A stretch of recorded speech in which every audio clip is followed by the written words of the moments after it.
जय श्री कृष्णा। गीता धाम में फिर से आपका स्वागत है। और दिनांक 5/11/2020 क्लास 6 लेसन नंबर जो कविता है जिसका साहिर लुधियाना लेखक है। लेसन नंबर 7 साथी रे हाथ बढ़ाना, ठीक है। उसके मैं आपको अर्थ बढ़ा चुका हूँ। अब मैं आपको इसके वो बढ़ा रहा हूँ, प्रश्न उत्तर बता रहा हूँ। कृपया ध्यान से सुनेंगे और अपनी कॉपी में करेंगे। क्या करेंगे? अपनी कॉपी में नोट करके और भेजेंगे। इस गीत की किन पंक्तियों को तुम अपने आसपास की जिंदगी में घटते हुए देख सकते हो? हमारे पास पढ़ी ना अपनी कविता, और किन पंक्तियों को हम आसपास के घटते हुए देख सकते हो। इसमें देखो कविता में दिया गया था कि आसपास की जिंदगी घटते हुए देख सकते हो किन की, तो क्या लिखना है इसमें? पढ़ना कविता आप। हम मेहनत वालों ने जब भी, हम मेहनत वालों ने, पहले प्रश्न उत्तर है ध्यान रखना। हम मेहनत वालों ने जब भी मिलकर कदम बढ़ाया, क्या है? जब भी मिलकर कदम उठाया, एक साथ मिलकर कदम बढ़ाए, आगे बढ़े। सागर ने रास्ता छोड़ा, रास्ता मतलब रास्ता छोड़ा, क्या छोड़ा? रास्ता नहीं, सागर समुद्र भी हमें रास्ता दे देता है। और पर्वत ने शीश झुकाया, पर्वत भी हमारे सामने झुक जाता है। क्या करता है? झुक जाता है। नहीं, पर्वत का भी रास्ता बना सकते हैं। एक से एक मिले तो कतरा बन जाता है दरिया, क्या वजह? नदी नाले सब एक बन जाता है। और एक जो सेहरा होता है, जो शादी में बांधते हैं दूल्हे के, वो भी बन जाता है। इस प्रश्न का उत्तर ये है। ये पंक्तियाँ आपको इस सूत्र में लिखनी है, ठीक है। दूसरा है, सागर ने रास्ता छोड़ा, पर्वत ने शीश झुकाया, शायर ने ऐसा क्यों कहा? लिखो। क्योंकि इसमें इसलिए कहा है कि परिश्रमी व्यक्तियों ने असंभव कार्य को, जो संभव होता है, जो संभव नहीं होता, उसी कार्य को संभव बना दिया जाता है। जिस कार्य को व्यक्ति अगर मेहनत करता है, चाहे कितना भी कठिन हो, अगर तुम लोग पढ़ाई में कमज़ोर हो और अगर बार बार मेहनत करोगे तो आप 99 क्या 100% भी अंक प्राप्त करते हो। इसी प्रकार से कहता है जो परिश्रम करता है किसी भी कार्य में, शिक्षा में हो या जमीन खेती कृषि में हो या किसी में भी कार्य, जो मेहनत करता है वो जो कार्य असंभव होता है उसको भी संभव बना सकता है। दूसरा है, मेहनती व्यक्ति को प्रत्येक काम में सफलता मिलती है। हमेशा मेहनत करने वालों को क्या मिलती है? प्रत्येक काम में, हर काम में उसको सफलता मिलती है। तो और फिर दिया है, परिश्रमी व्यक्ति कठिन परिस्थितियों में भी अपने अनुकूल बना। परिश्रमी व्यक्ति होता है जो कितनी भी कठिन परिस्थिति हो उसको भी क्या कर लेता है? अपने अनुकूल, अपने अनुसार बना लेता है। ये प्रश्न नंबर 2 का उत्तर हो गया है। अब देखना 3, गीत में सीने और बाहों की फौलादी क्यों कहा गया है? किसकी? सीने और बाहों। क्यों सीना होता है, इसको बोलते हैं सीना, जैसे कहते हैं ना सीना फुला के खड़ा है, छाती फुला के, इसी प्रकार से। और बाहें होती है अपनी कंधे, क्या होती है? कंधे। उसमें फौलादी क्यों कहा है? क्योंकि इन दोनों में ताकत होती है। सीने और बाहों में फौलादी क्यों कहा है? इसलिए कहा है कि सदा काम करने और मेहनत करते रहने से हमारा शरीर और हमारी भुजाएं और छाती मजबूत हो गई। क्या हो गई है? मजबूत हो गई है, स्ट्रॉन्ग हो गई है। क्या हो गई है? स्ट्रॉन्ग, मजबूत हो गई है। हमें मेहनत करने से सदा सफलता मिलती है। क्या करने से मिलती है हमें सफलता? हमेशा मेहनत करने से। और हमारे सीने और भुजाएं कभी हार नहीं मानती। क्या नहीं मानती है? हमारे सीने और भुजाएं कभी हार नहीं मानती है। आगे देखिए, इसमें कुछ ऐसे हैं जो शब्द सुनकर आपको लिखना है गीत से आगे, ठीक है ना। तो अपने आसपास तुम किससे साथी मानते हो और क्यों? इसमें मिलजुल कुछ शब्द बताना है। किसको मानते हैं हम आसपास साथी? किसको मानते हैं हम लोग? इसके ऐसे मिलते जुलते शब्द आपको इस कविता में से लिखने हैं।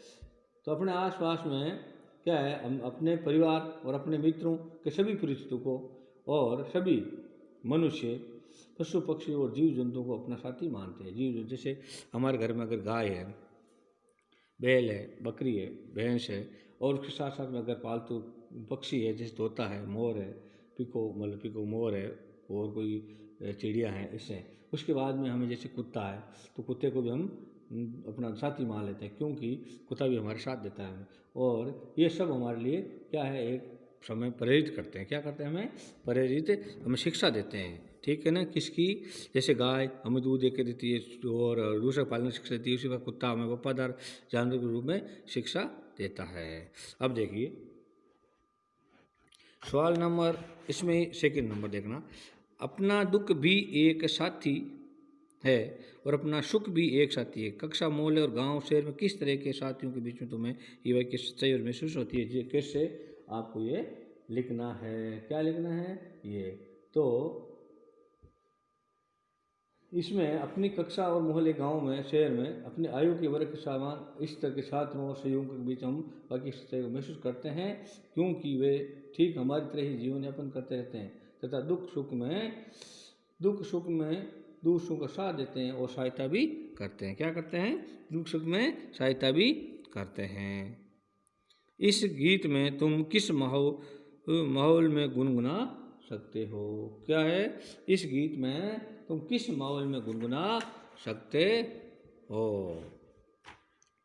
तो इसमें क्या है, इस गीत में हमारे माता पिता के साथ हाथ बटाते हुए या अपने मित्रों की सहायता करते हुए हम गुनगुना सकते हैं। कहने का मतलब है माता पिता की सहायता भी करनी है और मित्रों की सहायता भी करनी है।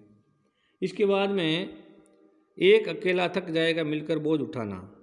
क्या है, एक अकेला थक जाएगा मिल करके बोझ उठाना। इसमें 3 क्वेश्चन दिए हुए, 3 अलग अलग है। तो इसमें क्या है कि हम अगर घर में माता पिता भाई बहन है और अगर वो बांटाकर काम नहीं करेंगे, माता पिता की हेल्प नहीं करेंगे, तो वो क्या है, हम उसका प्रोग्रेस नहीं, विकास नहीं कर सकते।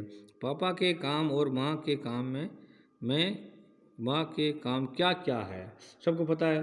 पापा का काम है नौकरी या रोजगार जाना और तथा धन कमाना और बाहर से सामान लाना, और माँ का काम है घर संभालना, खाना बनाना और हमें खाना खिलाना, उसके साथ में हमारा भी सहयोग लेना।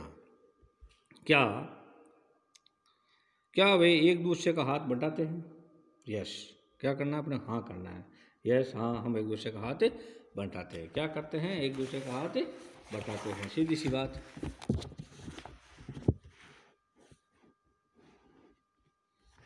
नेक्स्ट में, यदि तुमने नया दौर फिल्म देखी है तो बताओ कि ये गीत फिल्म में कहानी के किस मोड़ पर आता है। यदि तुमने फिल्म नहीं देखी तो फिल्म देखो और बताओ। ये अपने का खुद का क्वेश्चन है। फिर भी मैं आपको बता देता हूँ, ठीक है। ये गीत देखो, फिल्म की कहानी की उस मोड़ पर आता है जब गांव वालों के सामने कठिन परिस्थितियाँ अर्थात कच्ची सड़क को पक्का बनाने की बात आती है। तब वे सभी मिलकर एक साथ मेहनत करके उस परिस्थिति का विजय पाते हैं। कच्ची सड़क होती है, उसको हम पक्की बनाने के लिए सब मिल करके, यानी किसी प्रकार का प्रॉब्लम होती है उसको हम कैसे सोल्व करेंगे, सब मिल करके ही सोल्व की जा सकती है। क्या की जा सकती है, अब आपको कुछ से मुहावरे और कहावतें दी हुई है। क्या दी हुई है, अकेला चना पहाड़ नहीं फोड़ सकता, एक और एक मिलकर 11 2 होते हैं। तो इसमें अकेला चना, यानी कहने का मतलब अकेला आदमी हो जाए, क्या हो जाए, थक जाएगा। उसी प्रकार से एक और 11 होता है, मतलब एक से मिला के एक पंक्ति बन जाती है। क्या बन जाती है, एक से एक मिल करके एक पंक्ति बन जाती है। और दरिया एक से एक मिले तो जरा बन जाती है। क्या बन जाती है, जरा बन जाती है। शेरा एक से एक मिले तो राई और बन सकती है पर्वत है, और राई क्या बन सकती है, पर्वत है। मतलब जरा एक से एक मिलता है तो शेरा बनता है, और एक से एक राई मिले तो क्या बन जाता है, पर्वत मिल जाता है। राई कितना छोटा होता है, वो भी एक पर्वत बना देता है। इसी प्रकार से मिलता है, छोड़ दो इसको भी छोड़ दो, ठीक है। इसमें हम दोनों कहावतों अर्थ और कहावत कोश देखकर हम इसको छोड़ दो, कोई मतलब नहीं है। फिर भी आप अगर चाहो तो एक बार मैं बता देता हूँ, ठीक है। अकेला चना बाहर नहीं फोड़ सकता, मैंने आपको बता दिया, 1 और 11 बता दिया है, ठीक है। अब ये है मुहावरे, हाथ को हाथ ने सूझना। क्या है, इसको क्या है, हाथ को हाथ ने सूझना। इसका है कुछ भी दिखाई नहीं देना। क्या है इसका, कुछ भी दिखाई नहीं देना, कुछ भी दिखाई नहीं देना, कुछ भी दिखाई नहीं देना, ठीक है। ये हो गया। हाथ साफ करना, क्या है, हाथ साफ करना, इसका क्या होगा? चुराना या मार लेना। चुराना क्या होता है? चुराना कहते हैं नहीं, इसने हाथ साफ कर लेना या पॉकेट मार लेना। ठीक है। हाथ पैर फूलना, घबरा जाना, क्या है? घबरा जाना। ठीक है। हाथों हाथ लेना, क्या है? हाथों हाथ लेना, सम्मान देना, क्या है? सम्मान देना, सम्मान देना। और हाथ लगना, हाथ में कुछ मिल जाना, कुछ मिल जाना, ये हो गया आपका मुहावरा का अर्थ है। ठीक है। आप यहाँ तक कल कॉपी में करोगे और नेक्स्ट क्वेश्चन में कल आपको अपने